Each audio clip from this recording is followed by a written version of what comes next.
induk mencatat adanya piutang, sehingga utang dan piutang harus dieliminasi karena transaksi pemberian pinjaman tersebut terjadi antara entitas induk dan entitas anak yang merupakan suatu kesatuan ekonomi. Jika timbul beban bunga atau pendapatan bunga juga harus dieliminasi.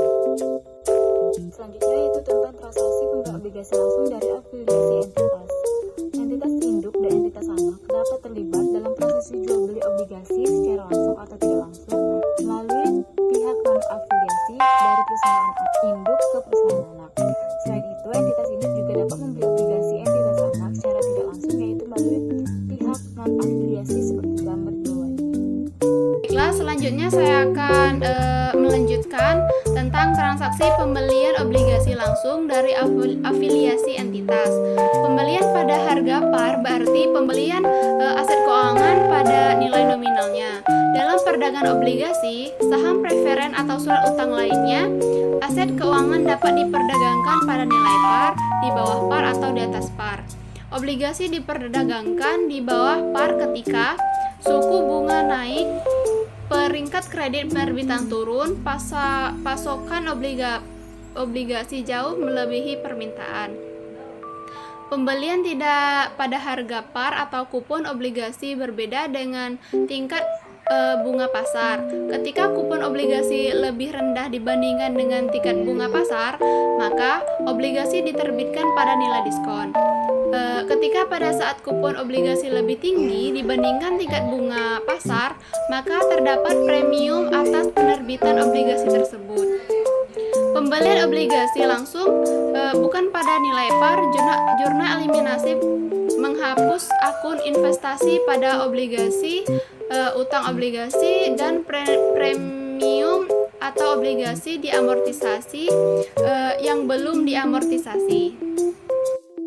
Nah, di sini saya akan melanjutkan materi yang terakhir, yaitu tentang transaksi pembelian obligasi entitas anak dari pihak non-afiliasi. Yang pertama, ada pembelian pada harga sama dengan nilai tercatat. Pada saat entitas induk membeli obligasi entitas anak dari pihak non-afiliasi pada harga sama dengan nilai tercatat obligasi tersebut, maka jurnal eliminasi yang dibuat pada saat menyiapkan laporan keuangan konsolidasian sama dengan jurnal eliminasi pada saat pembelian obligasi langsung dari entitas induk atau entitas anak. Investasi pada obligasi, utang obligasi dan diskon atau premium obligasi, pendapatan bunga, beban bunga, utang bunga dan piutang bunga yang muncul harus dieliminasi. Contoh pembelian pada harga sama dengan nilai tercatat. Misalkan perusahaan B ingin membeli sebuah mesin dari perusahaan A, hingga mesin tersebut tercatat dalam buku perusahaan A dengan nilai buku sebesar 100 juta. Setelah melakukan negosiasi, kedua pihak sepakat bahwa harga transaksi akan sesuai dengan nilai tercatatnya, yaitu sebesar 100 juta rupiah. Selanjutnya yaitu pembelian pada harga berbeda dengan nilai tercatat.